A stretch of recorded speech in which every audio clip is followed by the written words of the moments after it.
use the full length of the platform and let customers off the train first.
Is fully equipped with the up-to-date modern life-saving equipment. This comes in the form of life rings, life rafts and life jackets to you as we travel downstream. The commentary will only come in one language, I'm afraid, and that is the London version of English, but I will try and speak slowly and clearly if that's okay. So a show of hands please if you'd like a few words as we go along. Away to the right hand side we have the large building here. This is called County Hall. This building used to be the Town Hall for London. It was sold off during the 1980s to a Japanese... The London Dungeon, Shrek's Adventure. There's lots of different attractions for the children in the building on the right. In front of the boat on the right we have the London Eye. The wheel is 450 feet tall. There's 32 pods or carriages. There's 25 people in each pod. You have to get on and get off as the wheel is moving at 1 mile per hour. And at the top of the wheel on a clear day you can see about 35 miles over London. The wheel has carried over 65 million people, and it now belongs to a company called Merlin Entertainment. It was originally built and run by British Airways, and they used to call it a flight.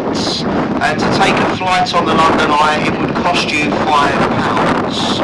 The same ticket today, owned by Merlin, is £37. So the price of the tickets have gone up quite a bit.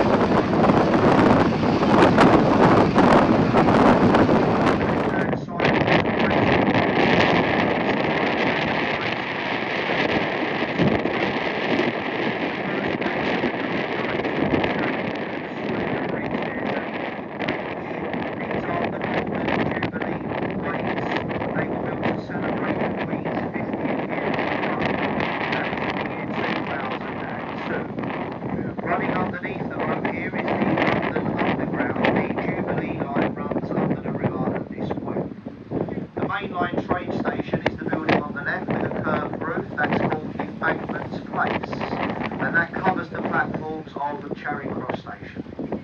If you see anybody on the bridges, give them a little wave and smile. Some people like to wave, some people like to throw things, okay, so be careful. We've had water bottles thrown at us, we've had eggs. The worst one was a strawberry milkshake from McDonald's, so be careful. Now, we might have to make a stop here to pick some more people up, and possibly over on the left-hand side as well. So just bear with me for a minute. As soon as we've got the people on and off the boat, I will speak to you again.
Modern life-saving equipment.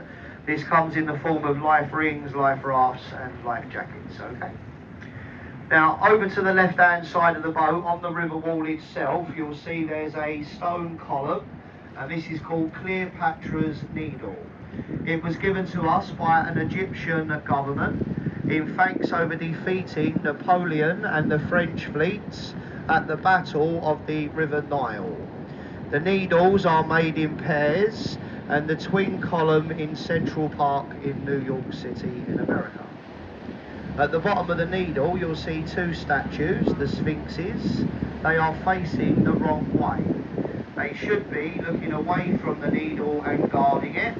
They are looking at it and they are admiring it. The mistake wasn't noticed until the concrete had dried and they were told to leave it and hope nobody would notice what they done. Also on the left-hand side you've got a building there with a green roof and a flag in the centre. This is the Savoy Hotel in the Strand. Very, very nice and very, very expensive. Stay there for one night in a riverside room.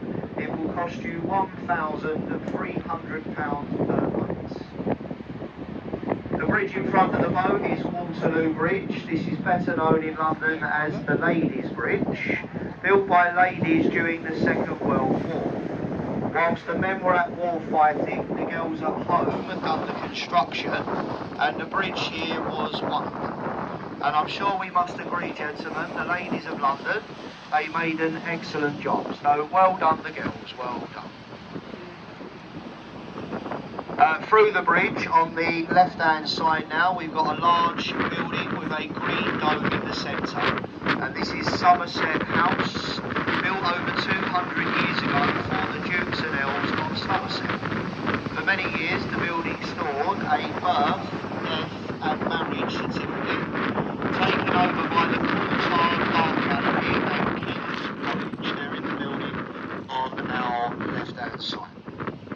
Now to our right we have a building with an advertisement board. This is our National Theatre. Inside the building are three separate halls. The main one is called the Olivier. That is named after Laurence Olivier, the founder of the building. The building is voted every single year to be the ugliest building on the Thames, and I'm sure we can agree and say it is a very ugly building. It looks a bit more like a car park, if you ask me. In front of the boat on the left-hand side now, we've got a large part of the New Zealand Navy. Today, it's a floating livery hall. It's a drinking club for the honourable company of Master Mariners. To be a member of this club, you must have been in command of a ship at sea for more than 20 years. Now, as you go towards the back of that ship, you'll see there's a red flag on the stern of the ship, and behind that there's a stone arch. This is the Temple Arch, or Temple Bar, and this is the official boundary between the city of Westminster and the city of London. So in front of the boat now, the 1 square mile of the city of London. You can see under the trees on the road the silver dragons with the red wings, and they mark the entrance to the city of London. So Temple Gate, Bishopsgate, Newgate and Aldgate, you'll find a pair of those silver dragons. Now the tide on the river is coming up to high water for the day. The tide's been coming in for the last 5 hours. The high water is in about 30 minutes time. So the flood tide lasts for 5.5 hours, and the height of tide does vary. Now on a very, very good high tide, I have seen the water go right up to the lion's eyes. So the tide can rise up to 7.5 metres on a very strong spring tide. To the right of the boat we have a red building with a glass roof and tower. This is Stamford Wharf. It used to be a cold storage meat warehouse converted into riverside apartments. Now the glass roof at the top is a restaurant, the Oxo Tower, said to be one of the top 10 restaurants in London. Look at the windows in the tower, they spell Oxo, where they made the gravy, the famous stock cube in the building on the right. To our left we have a building with red bricks. It looks a bit like a church. That is Zion College and Library. The green sloping roof is the old City of London School complex. The semicircular building is Unilever House, the famous soap and detergent manufacturers Unilever. A nice view over the bridge of St Paul's, and you can see they painted the arch on the left hand side, so gradually they'll work their way across the bridge, repainting over the next year. At the moment they are painting the one on the right, so they've done the 2 shore arches, and the 2 middle arches are to be finished. As we go under the Blackfriars Bridge, we look left and right of the boat and you'll see red columns. These columns carried the Chatham and Dover steam railway. They took the top half of the railway off, it became unsafe. They could never remove the columns. The other bridges would fall down. It would undermine the foundations of the bridges that are built close by. As we go through the bridge, if you look back up on the bridge everyone, you'll see they built a roof over the top of the bridge, which is solar panelled, and that generates enough power for the new station which they've built on the bridge. So you might see people actually standing up there, look, walking along, they're waiting for the trains to stop on the bridge. Through the bridge to our left now we have the dome and the golden cross of St Paul's, and this is the masterpiece of Sir Christopher Wren. It took 35 years to build. It was completed in 1710. It stands 365 feet tall, 1 foot for every day of the year. Buried inside St Paul's you'll find the tombs of Admiral Lord Nelson, the Duke of Wellington and the architect Sir Christopher Wren. They are all buried in St Paul's on the left. To our right with the tall chimney, the Tate Gallery of Modern Arts, the largest modern art gallery in the world, the Tate Modern Art Gallery. The bridge here is the Millennium Bridge, or better known to us as the Wibbly Wobbly Bridge. The bridge was opened on a Saturday morning by the Queen. It was closed the same afternoon by the police for being unsafe. too many people on the bridge were falling over. So they had to close it down and re-strengthen it, renaming it the Wibbly Wobbly Bridge. To our right, we have the Globe Theatre of William Shakespeare, the only building to have thatch and timber frame since the Great Fire of London. In the summertime, you can watch a Shakespearean play. Plays are performed in a traditional way. There's no microphones or stage lighting. It's all done like it used to be done during the time of William Shakespeare. You look on this stretch, everyone, you won't see a lot of people, you won't see a lot of cars. And this is due to the bad planning of the approach roads. The main approach roads are hidden so well in the back streets of London, no one can really find it to use it. They do say if you find yourself walking over this bridge, then you are probably lost, or drunk, or lost say, look, it's like it's all day long, even in the rush hour of London. How are we doing so far, folks? Is everyone enjoying it so far? Is this okay? Excellent, very good. When we first left the pier, I couldn't. I got a new microphone yesterday, and I don't think it was set right, but it sounds okay at the beginning, so I think it's better now. Now, on the right, we have a very nice riverside pub, the Anchor Tavern at Bankside. Now, the pub is over 300 years old, mentioned in the diary of Dr. Johnson and Samuel Pepys. And lovely on the train station, Cannon Street is in the City of London on the left. Now, as we go underneath the railway bridge, we're going to go over to the right of the boat, warehouses that used to store cargo. Now, a lot of the old buildings were knocked down to make way for modern developments. Some of them still remain, and you can see some of them here on the right, converted into riverside luxury apartments. The lower floor of the old Pickford's Wharf here is the old Thameside Inn. And if you look in between the buildings, you'll see the back end of a pirate ship. Sir Francis Drake's ship, the Golden Hind. Now, Sir Francis Drake was so it took him 3 years with a crew of 80 men. The ship's not a model, it's a real working ship. It's been around the world twice, a museum in the dock today. In the next gap in the buildings here, you'll see Southwark Cathedral.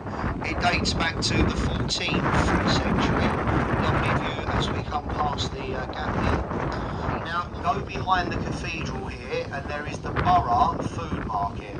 And that is very good round there. There's some lovely things to see, all the fresh food, and there is some nice little pubs as well to visit around there. So we do recommend that area. That is the Borough Market on the right. To your left-hand side, carved into the stonework, the name of the bridge, London Bridge. This is the 5th London Bridge in 2,000 years.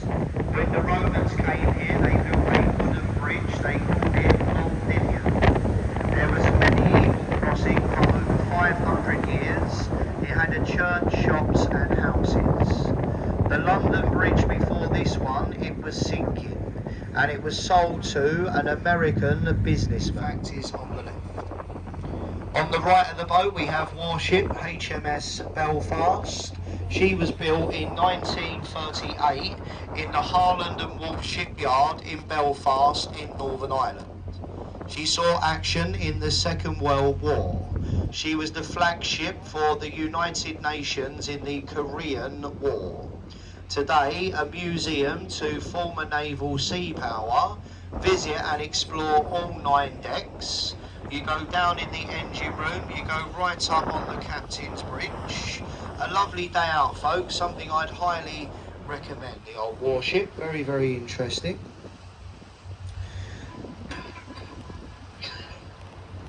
Now, we're just slowing the boat right down, because we have a small boat on the right, and they are doing some diving from the stern of the boat. So you can see the man there with the umbilical cord, and attached to the end of that is a man diving.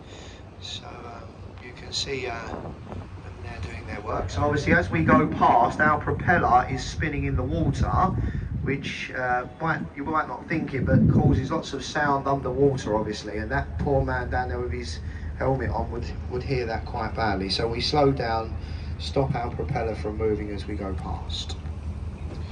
Now, folks, on the left we have the Tower of London, the Norman Keep, or the White Tower.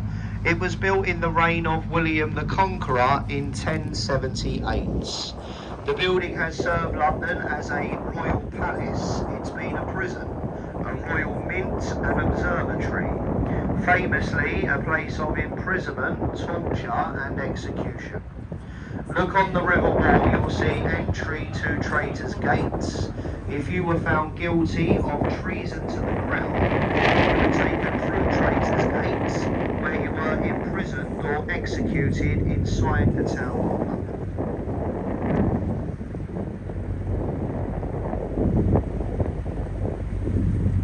So if you go there today, folks, you can see the crown jewels on display. They're guarded by the yeoman wardens, who are better known as the Beefeaters at the Tower of London. In front of the boat we've got Tower Bridge, the gateway to London. Tower Bridge was opened in 1894 and designed by Sir John Wolfe Barry. The centre roadway of Tower Bridge, it does open like a double-sided drawbridge to allow bigger shipping into this part of the river. When the river was very busy, the bridge opened on average about 30 times every day. It opens now maybe 15 or 20 times every month. The best time to see Tower Bridge, in my opinion, is when they light it up. See the bridge at night time when the lights are on, and that is a beautiful time to see Tower Bridge. Now, ladies and gentlemen, I'd like to thank everybody on the boat for your kind attention. Thank you for listening. I hope you have understood and enjoyed the few words so far. If you are coming to Greenwich, then you stay on board the boats. Okay, so stay on the boat if you're going to Greenwich.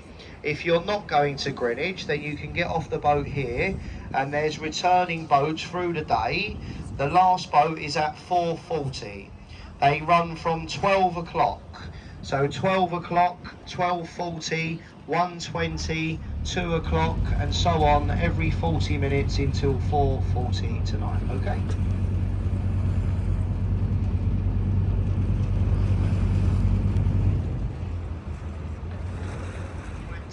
Ivory, silver, wool and gold. A lovely place to walk round. It's a luxury marina today.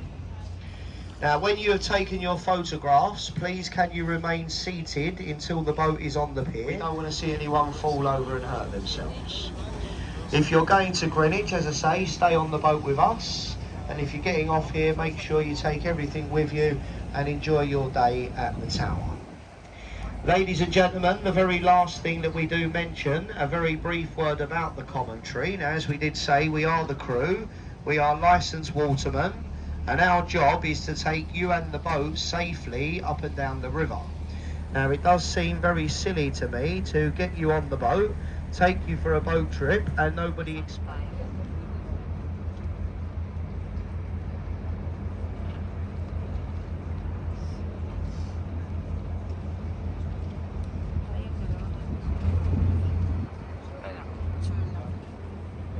Very busy with commercial trade, say Tower Bridge would open up and you might have 5 or 6 ships coming through at once.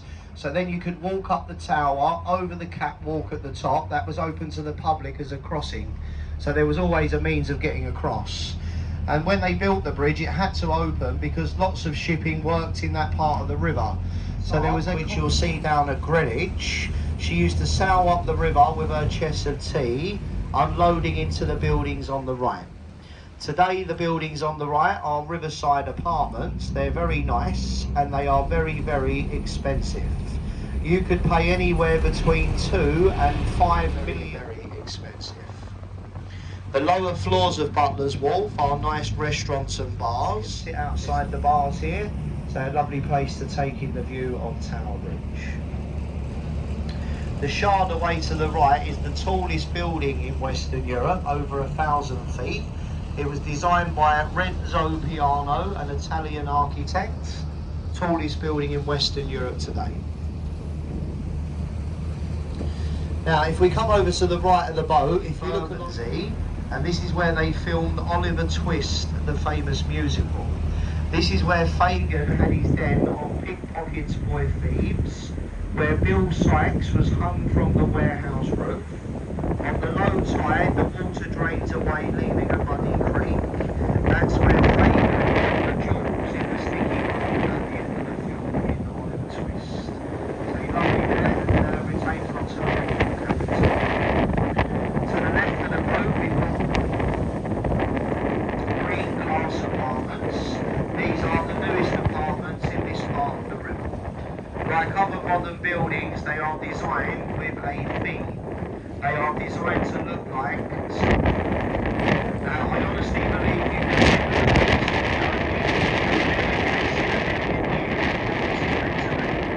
most people say a shipwreck. That's what you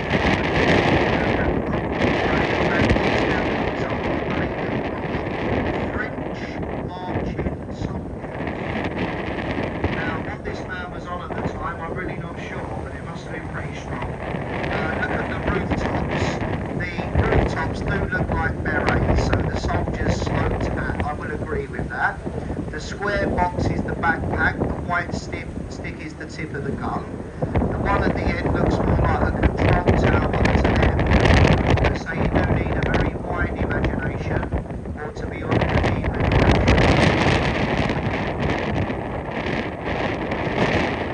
was enough to keep everybody happy working at London Dock. That was a good place to work. If you stay to the left, there's the building Oliver's Wharf. Look down the side of Oliver's Wharf, there's a town of Ramsgate, and next to the pub there's a set of steps. The steps lead you down onto the foreshore, which is called Execution Gold. If you were found guilty of piracy,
very silly, but it is massive amounts of money because you can see the river. When you go up the river, where you've got these really luxury apartment buildings, if you look at the prices of the apartments, it's roughly £1 million per bedroom. See, I know it sounds silly, so if you've got a one-bedroom riverside apartment, say £2 or £3 million, then you have a two-bedroom one with a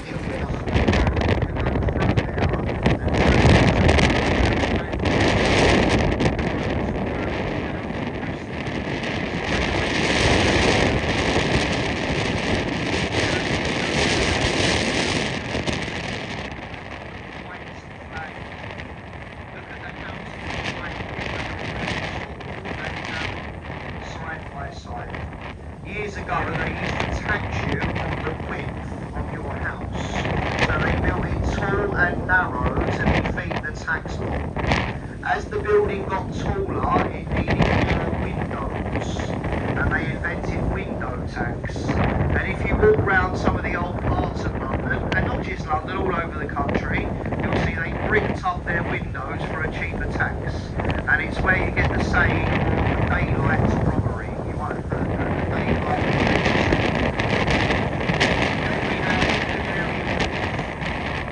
Now this area used to be the East India, West India and Milk docks.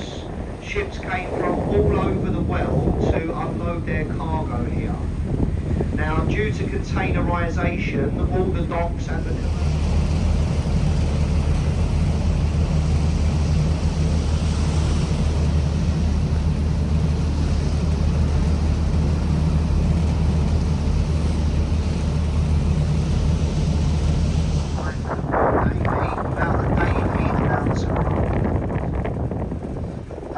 daily allowance of rum, the sailors would be sick.